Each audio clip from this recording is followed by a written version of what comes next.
So I've been saying this week, as we come to the end of me being here for shows every night, that I wanted to spend these last few shows talking about some of what is around the corner for Trump's second 100 days and beyond. Some new threats in what Trump is doing that the country, I think, hasn't really focused on yet, but I think this is stuff that's on its way.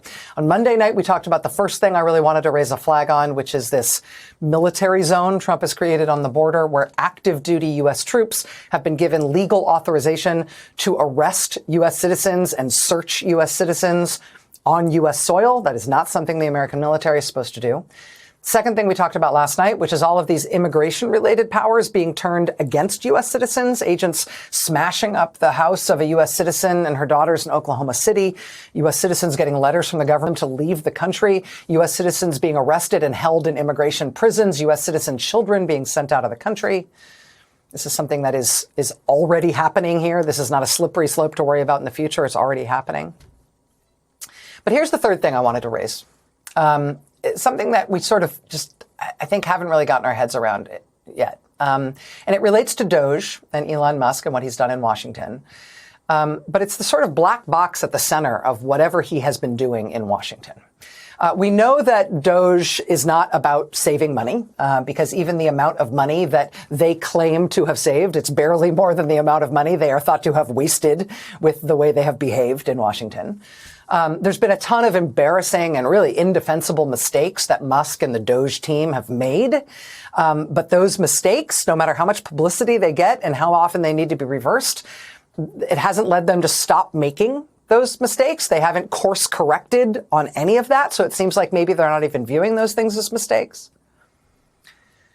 The one thing they are consistently doing, and doing as aggressively as possible, and they haven't given us an explanation for why they're doing it, is that they are aggregating data.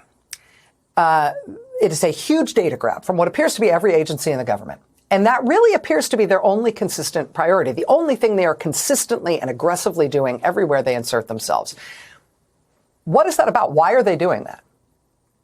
This is from investigative journalist Julia Engwin, who has reported on data privacy and security for years. She's writing in the New York Times today.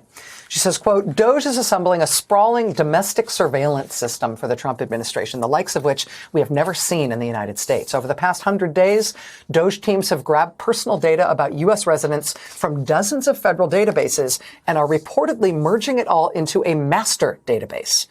This month, House Democratic lawmakers reported that a whistleblower had come forward to reveal that the master database will combine data from federal agencies, including Social Security, the IRS, and the Department of Health and Human Services. The whistleblower also alleged that DOGE workers are filling backpacks with multiple laptops, each one loaded with purloined agency data. What this amounts to is a stunningly fast reversal of our long history of siloing government data to prevent its misuse. In their first 100 days, Musk and Trump have knocked down the barriers that were intended to prevent them from creating dossiers on every U.S. resident. Now they seem to be building a defining feature of many authoritarian regimes, comprehensive files on everyone, so they can punish those who protest. A longtime civil liberties lawyer tells Ms. Engwin for the Times today, quote, this is what we were always scared of.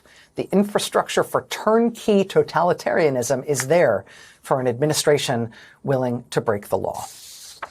Joining us now is Julia Engwin. She's founder of Proof News. She's the author of Dragnet Nation, A Quest for Privacy, Security, and Freedom in a World of Relentless Surveillance. Ms. Engwin, I really appreciate you being here tonight. Thank you.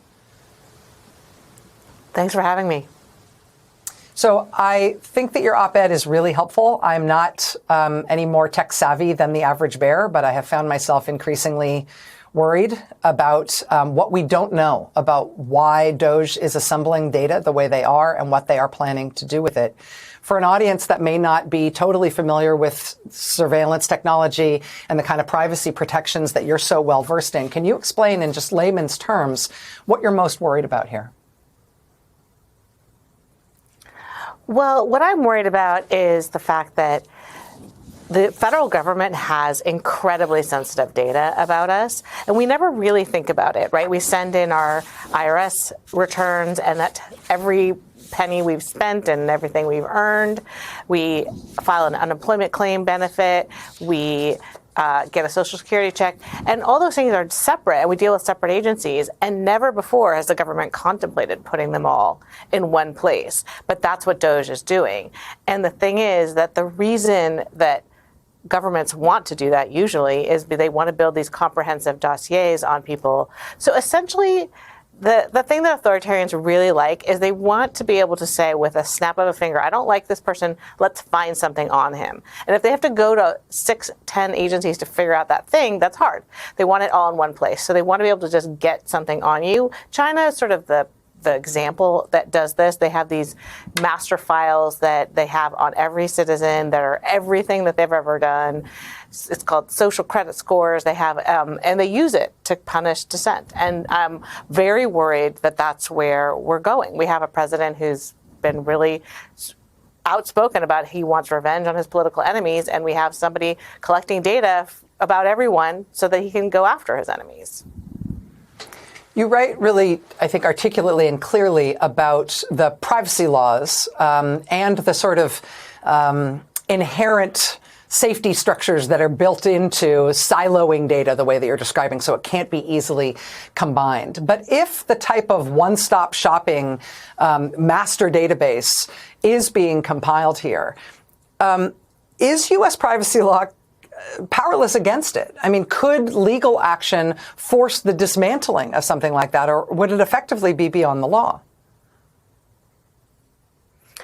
Well, our privacy law is really not up to the task. First of all, we are one of the only nations that doesn't have a comprehensive privacy law that protects, basically sets up a minimum baseline for all data usage. Every other country has one. And almost every other country has a data protection authority that's an agency tasked specifically with protecting data. So we're already behind.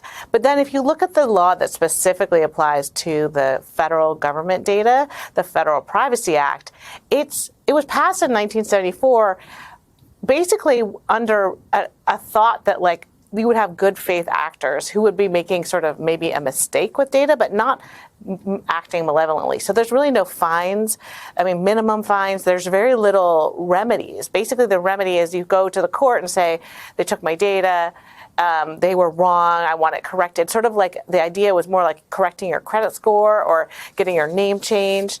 And so there isn't a lot that the judges have to work with when they know that this law applies, but there's not a lot that they can do to stop other than saying make sure that the data is correct, or that you publish a notice in the Federal Register saying you're going to use the data for this purpose, both of which are not really adequate remedies for the creation of dossier files about every citizen, the likes of which we have never seen.